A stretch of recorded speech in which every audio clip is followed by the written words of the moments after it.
Yep.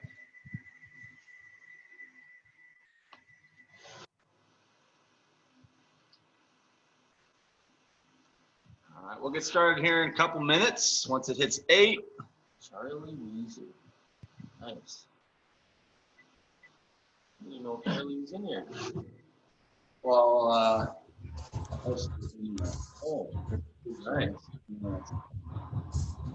Charlie Weezer, big fan of fellow goalie. Nice. Charlie, welcome. Glad you're here. Hi. Oh, that's awesome. Hi. What's up, Seth? How old is Charlie? He'll be a Bantam this year, I think. I hope. We're trying to talk him into playing Bantams. Bantams and goalie. Nice. He would be a Pee-wee, though. He actually should be like a first-year Pee-wee. He's been playing up his whole life. That's awesome. You know? Loving it. Can you hear everything too, like with that thing?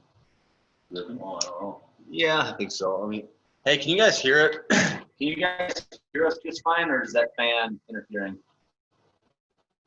No, we can hear you. Perfect. All right. What do you think? Wait a minute, or get rolling? Yes. Is that bugging? No. Can shut it off. No, I'm good. Just if you guys can hear them. Feels good. Yeah. Boy, airflow didn't hurt nobody. Yeah. All right. Well, welcome everybody. Our special guest segment. I think you might have opened it up to some more people to kind of see what we got going on here in the Crescent.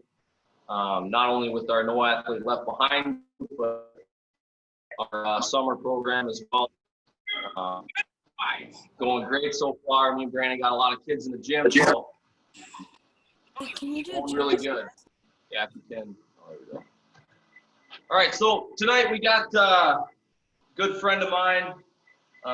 He's actually dating my little sister. Is the connection, but Jordan Parisi. He's a Minnesota boy. Grew up in Minnesota. Played some professional hockey. I'll kind of let him tell his story a little bit, but just an all-around great dude. Just a student of life. Love talking to this guy, learning new things. Every conversation we have, I feel like I'm learning something new. So hopefully you guys take the same thing away from him. But played professional hockey in the New Jersey Devils organization, and then played some hockey overseas. I think ended up in Italy is where you ended up. And so yeah, I'll let Jordan. First off, thanks for joining us. And so we'll get this thing rolling. So Jordan, first off, we kind of start things with we let kids, tell the kids, what was your childhood like? What was it like growing up in your hometown, wherever that was? What were your parents like? And then just kind of take us through your childhood, elementary, on up. So thank you guys. Appreciate you having me here. So where should I be looking? Should I be looking into the camera? Should I be looking at you? Whatever works for you. Yeah. So I ended up, I played professionally for 7 years. I grew up in Bloomington, Minnesota in the Jefferson Jaguars organization. When I was in 8th grade, I went down to Shattuck St. Mary's and went to that private school down there. And for anybody that knows Shattuck St. Mary's, it's produced a ton of NHL players.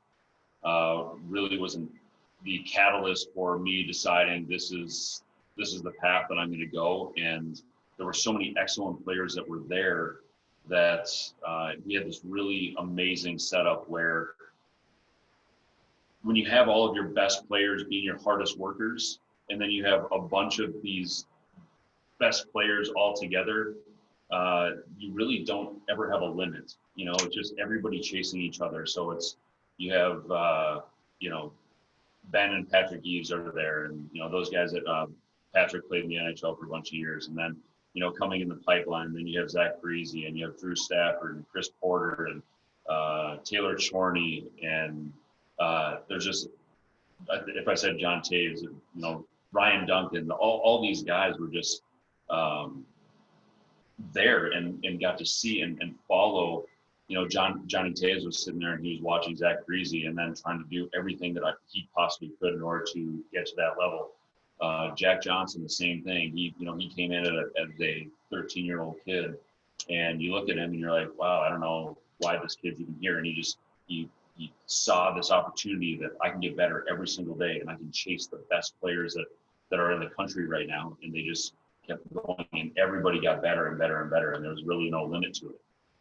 So I had this really tremendous opportunity to be a part of what is now known as, just a dynasty of excellent players. I want to say at one time in the NHL, there were, I think, 10 or 11 NHL captains that were Shattuck grads. Captains in the NHL from Shattuck. That was at one time. And so had this amazing experience at Shattuck St. Mary's, and that was kind of the setup for everything that carried on for the rest of life. I didn't know at the time that this was priming for this. But it ended. So after Shattuck, this is where my career kind of took a bunch of different turns, and this is why this is something I think is really important. And if anybody was at Parise camp a couple of years ago, this is the story that I told. So after Shattuck St. Mary's, I was now 18 years old. I was never drafted or anything, and so at this point, now I had to go and play juniors. And so the team that I ended up signing with a tender with in juniors was a team called the Surrey Eagles in the British Columbia Hockey League. I went out there and I played 6 games and was cut after my 6th game. So I'd never been cut before. I didn't know how any of this stuff went. And I get cut. I get sent back home, at which point there was, in the USHL, there was a Chicago Steel who had a goalie that went down and got hurt. So I signed with Chicago Steel, and after 1 game, I got cut from them. So then I went to the Pittsburgh Forge in the North American Hockey League, I went to the Texas Tornado North American Hockey League. I played 0 games. I got cut from that team. And then I went to the Pittsburgh Forge, where I knew Kevin Constantine, who was the coach at the time. And right before I played my first game with Pittsburgh Forge, he was then signed by the New Jersey Devils and ended up going coaching that team for the rest of the year. So I never got to play again that year. And so I was on 4 different teams. I'd been cut 4 different times, and all of this happened before Christmas. Oh my goodness! So and this is the first time that any of this stuff had ever happened to me. So at the end of that Pittsburgh deal, I ended up going home, and I told him that I don't know if I can do this anymore. I don't know if I want to do this. And he just said, take some time, think about this, because once you make that decision to quit, you're done. Yep. I'm not, and he just said, I am not going to continue to support your career if you say I quit. And he said, as a matter of fact, I'm not going to continue to support anything if you quit. And so, kind of a harsh little conversation that we had. So, the next summer, I determined, what, I'm going to do everything I possibly can. I'm going to work as hard as I possibly can. I knew from Shattuck that I had some relatively decent skills that I could maybe, relive those things or get those things back. And I ended up with an opportunity to go to the Waterloo Blackhawks, and they were already full. Their camp was completely full. So I went in as the 13th goalie in camp. 13th goalie in camp, and ended up getting 4 shutouts in 6 games, and I made the team. And that was like the start of everything just kind of working, more or less. More or less, yeah. So, yep. And if you want to chime in at any time, yeah. So one thing I just want to say is these players that he's talking about, if you're not a hockey player, these are the best players in the world. There's nobody better than Jonathan Taves in my eyes anyway. But Shattuck is a place where the best players in the world go to play. And Jordan being a goalie, it's hard for even me to understand how hard it is for a goalie as opposed to a player. There's two spots.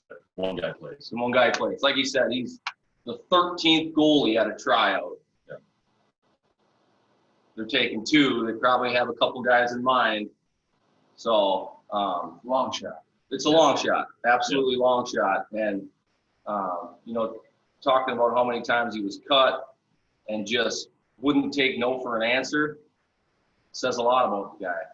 And, you know, putting his nose to the ground, you know, some of the kids are doing this summer already. That's what it takes. That's what it takes. You got to refocus and you got to grind. All right. And that's what it took to get him just that little step. That was just a little step. So there's bigger steps coming. There's bigger steps coming. Because I know, you know, I know about Jordan's career after Waterloo. I actually played in Waterloo after him. I know it's a special place to play. But yeah, just talk about your experience in Waterloo, and then talk about kind of what happened from there and where it took you. So my experience in Waterloo was the first time that I had a really difficult coach in PK O'Hanley, and his heart is, he's got the biggest heart in the world, but he will push to get every ounce of you, no matter what. Every ounce of you physically, every ounce of you mentally. Break. If you don't break, it's like you're just saying. I mean, it taught me. Great way to put it. And it taught me so much of what it takes in order to be a pro, and also what it takes to, when you get beat down, just having the resilience to say, it doesn't matter how many times I get beat down, how many times I'm told I can't do something. It's just, if you have it in your mind that you are capable of it, you go. And unapologetically, like, you don't say to anybody, oh, you know, I didn't mean to hit you this hard. It's just, no, you're going, and it doesn't matter. Take no prisoners type mentality. Absolutely. And so I ended up, and that was the first time PK, there was one game that we played where we ended up losing the game 2-1, and I had made like 42 saves on 44 shots. And I came in thinking, you know what, like, my numbers are okay, like everything is going to be good. And I came into the locker room, and Coach O'Hanley said to me, you know, why are you so happy? I said, well, I don't know, man. I think that I played pretty well. And I think it's okay. He says, but the thing is that you lost. And next time that you let in 2 goals in a game, I'm going to pull you instantly. And from that point forward, that's what he did. If I let in 2 goals, hook every single time. Oh, man. Yeah. No, I remember. And then I got the message, and, you know, right. It's the only thing is winning. Right. Yeah. You know, and that's the mentality that you have to have. And in order, if you want to make it, and if you want to make it in business, if you want to, if you want to make it in life, like, it's just the way that it goes. You got to win. Mm-hmm. People like winners. That's a great takeaway for all the athletes in our programs. Is that culture? Is that you might be in a more independent sport or an individual sport, but your team relies on your efforts. So you might, like baseball, for example. I mean, you can pitch a great game, strike out a lot of guys, maybe no earned runs, but you still lost, but you can still feel pretty good about your performance. But if you're a true team player, like that's the message is hey, we lost. Like, you know, that's a different kind of mindset. I can totally relate to that too, because as a wrestler, I wrestled. And if I won my match, I could feel relatively good about my performance. But as a team, when we lose, I turn around, collectively. Right? So then I go through that season. About halfway through the season, I get a call from Dave Haxall with the University of North Dakota. Dave Haxall says, we want to come and watch you play. I said, okay, cool.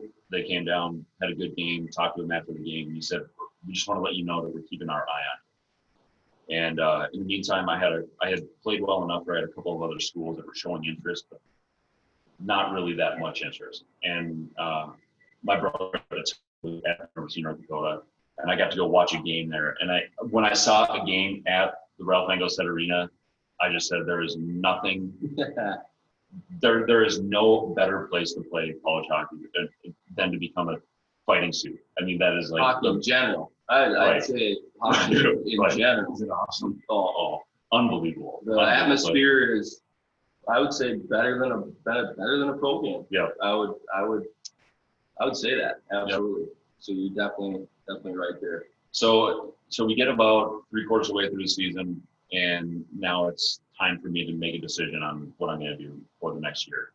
And at the time, University of North Dakota, you'll see a theme here of, if there's something that seems difficult, like, that's where I'm going to go.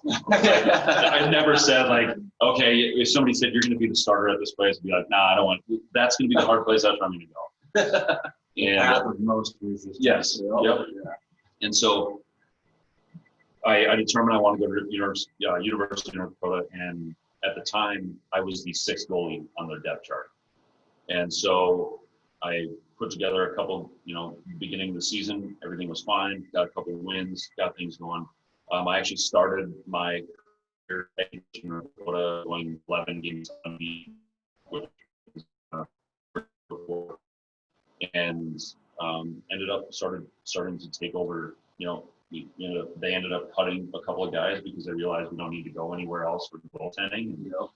And so I ended up, playing well. And the next year, everything went great. They brought in Bill Amaru to essentially be a backup or be, the guy that's going to be the next one. And so everything just started to work well. And I had a great second year, great third year, and made it to the NCAA's 3 years. We ended up losing the finals one year, lost in the semi the next year, and lost in the quarterfinals. And but to get there is I mean, it was absolutely absurd, crazy to get there. So at the end of my junior year, this is not a self-promotion at all, but I had done well enough, and I was becoming a good enough teammate. I was MVP of my final 2 years there, voted by the players, and it was time for me to turn pro. And so again, like, I had to make this determination of where am I going to go? What are the teams that are looking at me? And New Jersey Devils were one of the teams. My brother played for the Devils at this time, and I looked at it as another challenge and said, Marty Brodeur is the best goalie in the world, and I'm going to go and take his spot. And ended up not happening. At the beginning of my second year, I ended up tearing my hip, and at that point, my career took a bunch of different turns. But I guess the biggest message and the biggest takeaway here is that, and we can go into, there's a million ways that we can go here, but at no point did somebody say to me, you're not capable of doing this, and I listened to them. That was just never something. If somebody said to me, you're not capable, it was the first thing that came to mind is, I'm going to prove you wrong. I'm going to prove you wrong every single time. And it doesn't matter if I prove you wrong tomorrow, in 3 weeks, in 2 years, it doesn't matter. I'm going to prove you wrong. I had so many people say, you know what, you're never going to play juniors. You're never going to play college. You're never going to play pro. And I did all of these. You're never going to make it and play, at Madison Square Garden. And I ended up doing these things. Mm-hmm. And so that was just kind of the mindset that I had this whole time, is just, somebody please tell me that I can't do this, and I'm going to prove you wrong. Yeah, that is unbelievable. What a mindset to have. I mean, and I can relate to it on so many levels. Maybe hockey players are weird or something. Right. But, I fueled myself on that same doubt.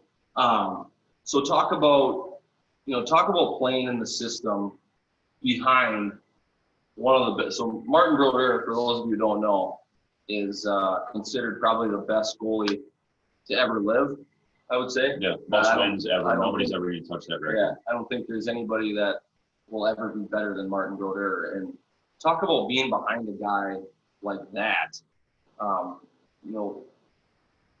You talk about people saying you can't, but just talk about being behind a guy like that and watching that guy have success. Did you take a lot of things from him? Did you use him as like a mentor? Talk about being around a person like that. What kind of things did he do? What did you learn from him to make yourself better? I would say that even more importantly, I need to go back to when I was a kid. Okay, yep. And I think it just makes, it helps with the understanding of how all this went. So when I was a little kid, my dad never really talk to us about hockey. Like, you hear some parents that their kids get in the car and they just sit there and scream at kids and berate kids. Yep. And ultimately, you know, sometimes kids don't want to play anymore. And so my dad tells a story where one of the first times we were just mites, something like that, like mites or first year squares or something. And he said that we got into the car and we were just kind of screwing around on the ice. And my dad just like tore a strip off both my brother and I. And both of us are like in the back of the car, just like weeping and crying. And him in the front of the car, he's like, I'm never going to do this again. I am never, ever going to yell at my kids about this again. I'm going to make sure that they understand what working hard is. Yep. And it is up to them at that point to figure this out. And we're little kids at this point. Yep. And so we would get into the car after games. And this is where the psychology of all this, as I like reflected on my career and reflected on the directions that my life has gone, I had this understanding and this realization that whenever I would ask my dad, how do you think that I did? He knew that it was coming from an insecure place. If I played well, there was no way that I was going to ask my dad. And it's the same thing with parents right now, you know, where a kid says, what do you think of this? What do you think of this? And like, even though the kid is not very good at something, the parents are like, oh, you're so great. Kids know this. Kids understand this. When little kids are growing up, it's all body languages and vocal tones. And so if a parent says something, now once a kid gets older and a parent says something that includes words, but it doesn't align with their body language and their vocal tones, the kid knows that it's not true. So you would probably understand this. But what happens is I would get in the car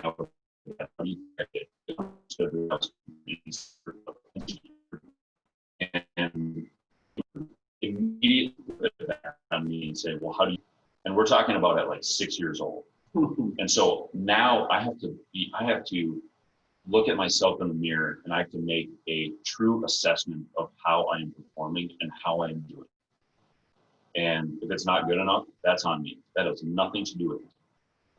And so I had these, he did this, and I don't know if he did it on purpose, but he did that, and that has been, now every single time that I'm doing something, I look at myself. I don't look at anybody else. Oh, this person messed up. This person's doing this. It's where am I failing? Or not. It still gives me that one extra to say, could I be more? Ownership, man. Ownership. It's all ownership. Yeah. Jocko Willing talks about this all the time. So he taught me, and he didn't have a term for it. He was a French guy. Like I just think he was learning English at the time. So he didn't understand, that this was honestly like probably one of the gateways to one of the most important lessons in life of taking ownership of what you do, what you say. Just take one more second, and even if it has nothing to do with you, how could you have made the scenario better? How could you have possibly achieved more, whether it's by helping somebody out or doing something more on your own? And he taught us that at 6 years old. And so now it comes to answer your question about getting to the point of now you're in the NHL, and now I'm sitting here and I'm watching Marty Berger play.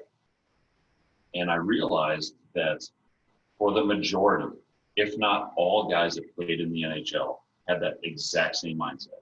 Nobody had to tell them, you need to do this, you need to shoot more pucks, you need to be on the ice more, you need to get in the weight room more.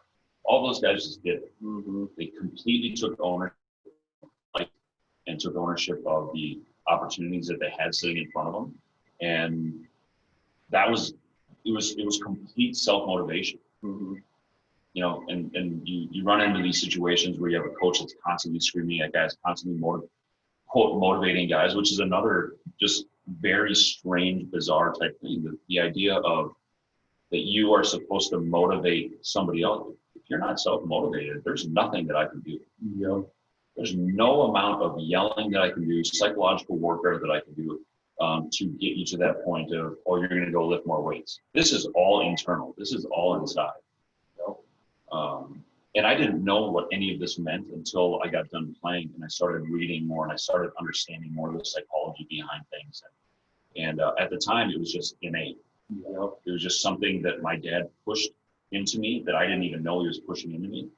And that became my life. That became the premise for every single thing that I did in life. So that's an incredible lesson. And we talk about kids, and we talk about surrounding themselves with good people, and people that are motivated, and people that want good things in life and want to work hard. We talk about kids surrounding themselves Absolutely with those people, because it's just going to be engraved in them. They're going to be around them. It's going to become a part of who they are. You know? It's so surrounding yourself with those people is so important. You know, especially you kids in high school. Surround yourself with people with the same goals as you and want the same things as you, because it's going to make you that much better. Being a professional hockey player, surrounding yourself with those people was an amazing experience. Like you said, it's everybody controls what they control and takes care of their own business, and you start to do the same thing. It just wears right off. So surround yourself with good people. That's a really, really good lesson right there. When you're telling that story about Shattuck and that environment, and what would be interesting is had that happened in a different way, including yourself and then all the other great players that stem from there. Had they not all been in one place, say they'd been scattered, and there wasn't like this constant, people pursuing greatness amongst each other, and then this constant competition where coach maybe didn't have to say much. You guys were competing, and everyone just raised the bar on one another. It'd be interesting to see if there was less than 12 captains in the NHL at that one point in time. So the lesson, that I'm taking away for any kid, regardless of ability, is basically reiterating what Coach said, is you can choose to be around people pursuing greatness, whatever that means. And if you're around them, they will raise your game. Like the atmosphere we're trying to foster in No Acting Left Behind in that 5-7 at the gym is that competition, that culture. And don't, I know it's uncomfortable, but seek it out. Like Jordan, the path of most resistance. He always sought the path of most resistance because that's where growth happens. That's where you get uncomfortable. That's where you grow. If you always just kind of go, I don't know, I'll take the easy path, and you're not challenged, it's really hard to grow. And there's so many people that talk about that you are the middle person of the 5 people that you surround yourself with. And so if you have a majority of the people that you're hanging out with that are not high achievers, they're not hard pushers, they're hard drivers, you will sink down to that level. I mean, that's just the way that it is. So had this amazing opportunity playing in with the New Jersey Devil system, and so my first year, for people that don't really understand how this works, you usually go into professional hockey, you play 3, 4, 5 years in the minors, and then you finally get to the NHL. Of course, there's the anomalies that go in right away, but it almost never happens. So played my first year in the minors. My second year, I get to camp. Everything, I feel great. Had a great rookie season, and I finally get my opportunity. And so we're playing against Philadelphia Flyers. Everything went great in that game. This is an exhibition. The next game we play against the New York Rangers, and so I had Brendan Shanahan score on me on a 5-on-3, and I was like, this is the greatest day of my life. Like, this guy's done this so many times, and he did it on me too. This is so cool. And so we get done with that game, and it's now my time to be sent down to the minors.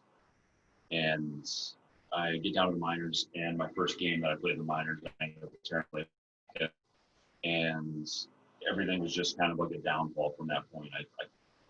I was letting in pucks from the red line because I couldn't close my 5-hole, and going down to a butterfly because my leg was in so much pain. I could barely walk at this point.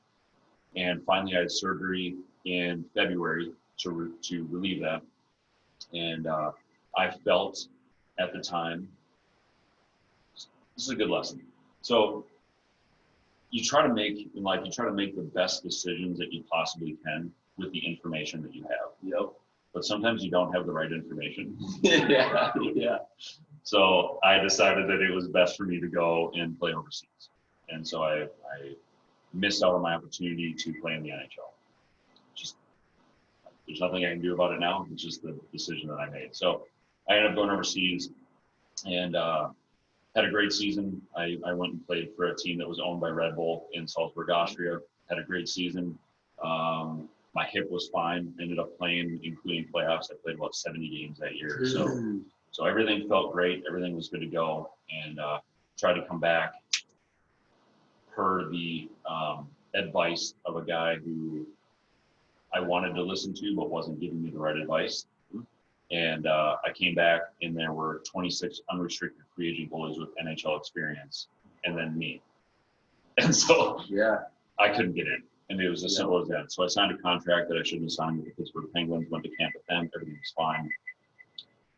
Got sent down from the NHL and then sent down from the American League. So now I'm in the East Coast League, and it was not the place for me.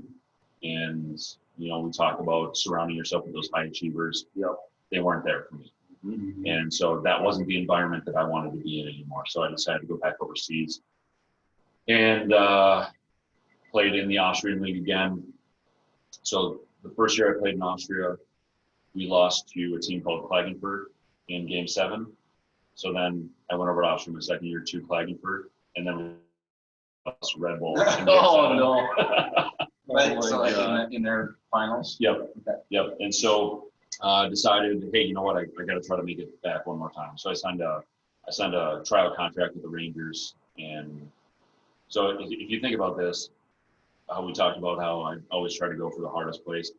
I tried to beat out Martin Brodeur, who's the greatest goalie that ever played. And then I tried to beat out Marc-Andre Fleury, who at this point has won 3 Stanley Cups. And then the final guy was Henrik Lundqvist, who's one of the greatest Ranger goalies of all time. Ever. Yep. So I tried to go after all 3 of these guys, and it didn't work out. But, Oh my God. so I went back overseas. I played in Norway, tore my labrum in my hip again that year, and actually both hips. So I had surgery again. And, you know, for me, there came a point where I couldn't get over the hump of now I'm having constant injuries, constantly in pain, had some concussion problems. And at the end of this, I think it was in 2012, 2013 was my final season. I played in Italy, and it was a good place to live, not the best place to play. Italy?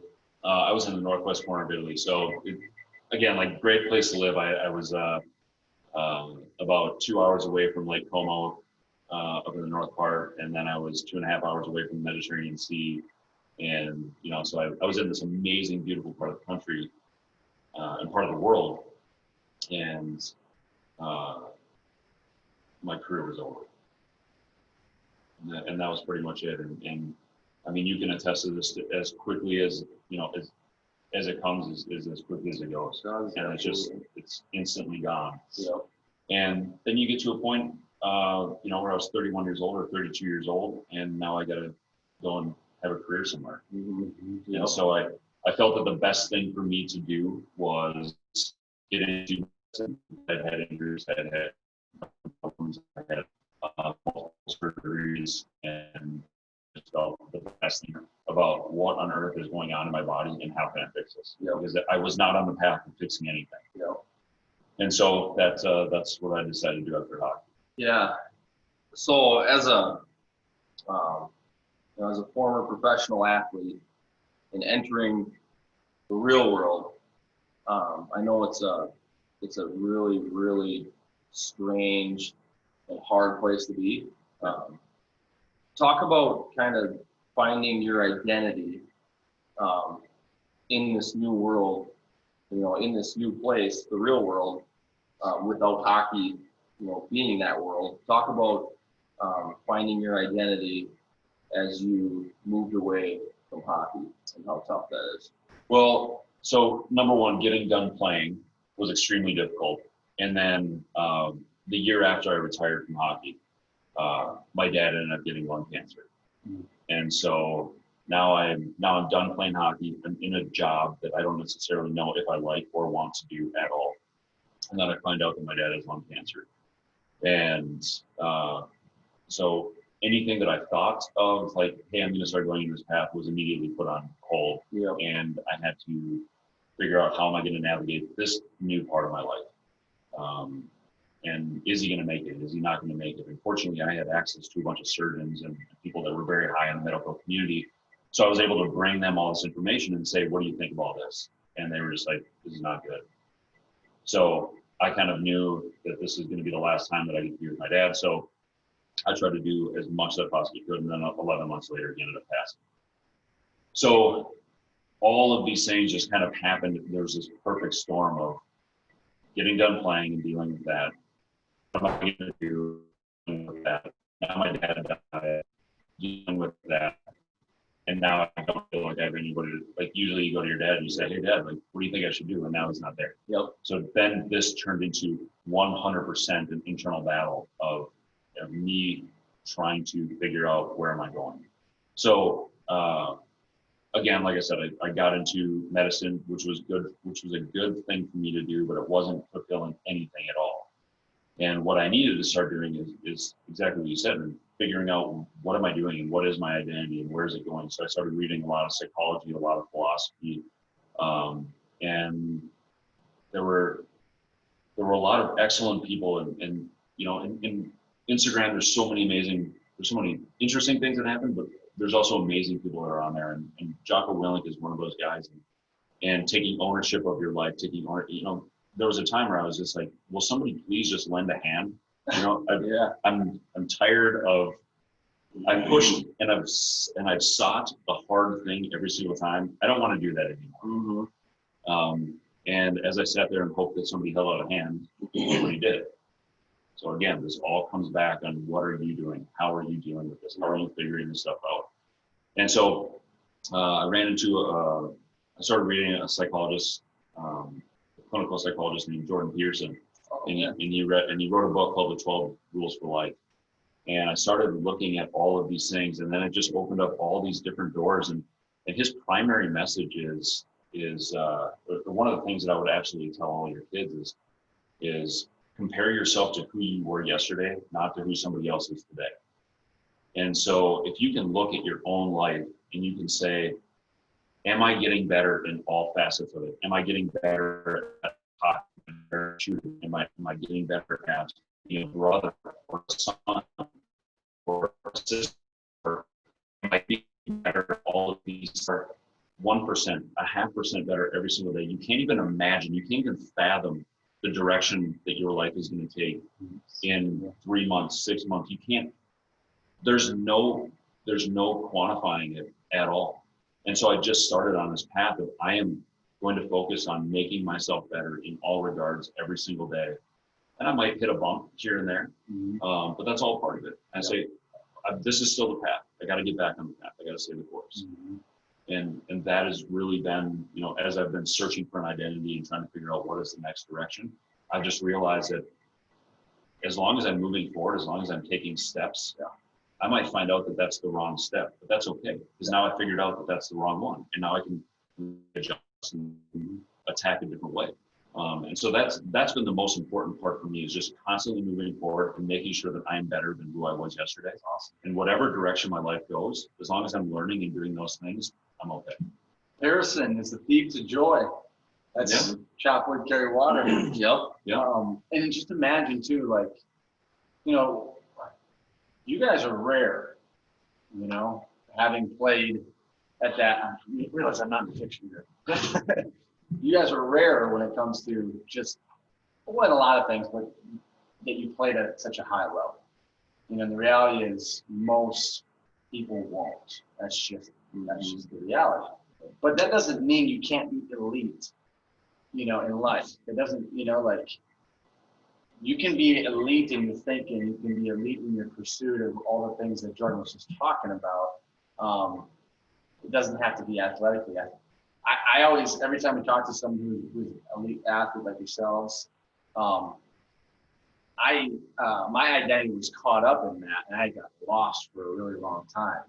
But that really resonates with me, because that's where kind of my brand, Well Built Humans, is kind of an offshoot of that. It's like being well built in all these different areas, and you can continue to get better makes life really fun, challenging, For sure. fulfilling. Yep. You know, I admire your tenacity, dude. Oh, I admire your tenacity. What it, And I'm sorry to hear about your old man. yeah, it's everybody's gonna have to deal with that. And it's a really unfortunate situation, but it's another one of those things where it's a horrible scenario, but I learned so much from it. And from those darkest times of just saying, I gotta deal with this head on, and I gotta go. If I sit back, it's gonna overwhelm me. It's gonna take me over. But if I go and I take a couple steps at it, I'll figure this out eventually. Yeah. Sure. And so that's what I've done, and it's ended up being one of the hardest and most remarkable moments of my entire life. Yeah. And once you experience stuff like that, it makes some of the other things in life seem minor. Very trivial. Yes. Yeah. Yes. That's good stuff, man. Really good stuff. So so that's kind of the direction that my career took, and now with this job, and I don't know where it's going to go. I had an amazing life so far up to this point, and in spite of all things that weren't ideal. But what came from this is I got to go and travel the world, and I got to go and see all these amazing cultures and these amazing people, and understand that there's other things that are important out there. It's not just how big is your house, how much money do you have. It's how are you taking care of the people that are around you? How are you loving your family? How are you doing all these? How are you making sure that just how can you be the best possible person for everyone else? But in order for you to get to that point, you have to look at yourself and say, am I doing everything that I can to make myself better? Because by default, if I'm making myself solid, by default, everything else around me works and gets better, and I can help. I can't help people from a poor state of mind. Right. I have to have a higher level of consciousness. I have to be solid in my own convictions. And another thing, I just have to bring this up because I thought it was such a remarkable thing that Bill had mentioned. Of if you consider that you have three buckets that are in front of you. You have one bucket that is, I am absolutely 100% certain that this is how things are. And I have another bucket that says, I'm 100% certain that this is how things are not. And then you have a bucket that's in the middle that just says, to be honest with you, I don't really know. And Bill put it perfectly. He said, as I've gotten older, I just keep taking things out of these buckets and putting them into the middle. Because I'm just figuring that I really don't know. And it gives me more of an opportunity to say, now I want to learn about this. Yeah. One thing I'll say about this guy seeks out information and seeks out people to learn from. And, I think that's why I love having conversations with him so much, because I'm going to learn something. I'm going to learn something new. And that's something that you guys should do as well. Seek out information, seek out people that are doing things that you want to do. Seek those people out, learn, get better every day. Like you said, couldn't be a better message than that. And just on that same line, seek the darkness. Seek where it's difficult. Like that's where you should be going. That seems like it's a little bit harder. I have to do a little bit more here. Cool, I'm in. Good. That's exactly where I'm going to go. Don't look at it and say, I'd rather have this easy route. I'd rather not do this many pull-ups. I'd rather not. No, just go. Find the hardest thing that you can do and go and do it. Absolutely. Count the cost. Count the Yeah. cost. Cost. Yeah, that's right. Those last few. Yes, it was. Yeah. Man, we are so lucky. Go ahead. Hey, make sure if you guys have questions, type them in the box. Yeah, Okay, we want you guys to ask questions. we'll hang out for a few more minutes. But we are lucky, Ryan, to have Jordan, and I mean that's some wise stuff. Like, Incredible. I'm lucky to have you here in my garage and get a chance to just converse with you and learn from you, and I hope you guys understand and gals understand how fortunate you are to have this resource, and that's not a promotion, on our behalf. That's just to have this moment to draw some wisdom from Jordan's life experiences, because those are some rich experiences that we can all learn from. What was that? Joseph Baranowski. What was Flo. that? Flo. Flo I Baranowski. love it, Flo. What was the best thing in the pros or about the pros? Food.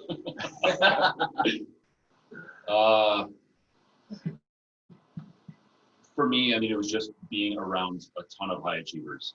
Yeah. That was it wasn't about, oh, you get free gear, or, Yeah. oh, you get to travel nice, or, oh, you get to stay in nice hotels, or you get to make money. It had nothing to do with that. It was that I was around the people that I wanted to be around, and they could push me, and I was okay with it. And I could push them, and they were okay with it. Like, I loved that environment. Yeah. You don't even remember those other things Right. you mentioned. Don't even remember them. Remember the people, remember the learn, and you just memories you make with those type of people is something you can't buy, that's for sure. Any more questions? Charlie, you gotta have a question. Yeah.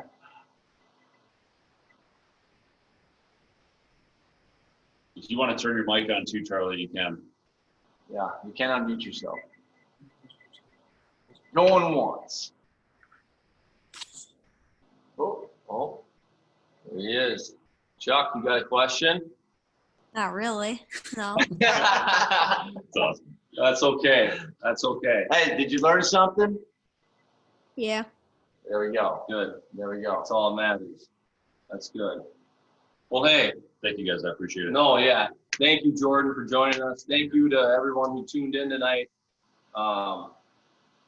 These special guests are absolutely knocking it out of the park. Grand slam every I time. mean, yeah, absolutely. It's a Yeah. grand slam every time. I hope everybody takes advantage of, watching this stuff that we're doing every week, and it's just really cool. Yeah, I wish I would have had something like this when I was your guys' age. Thanks a lot. Yeah. This is awesome, Jordan. Yep. Thank you guys for joining us today. I appreciate it. Yep. Thanks, guys. Signing Have off. a great night.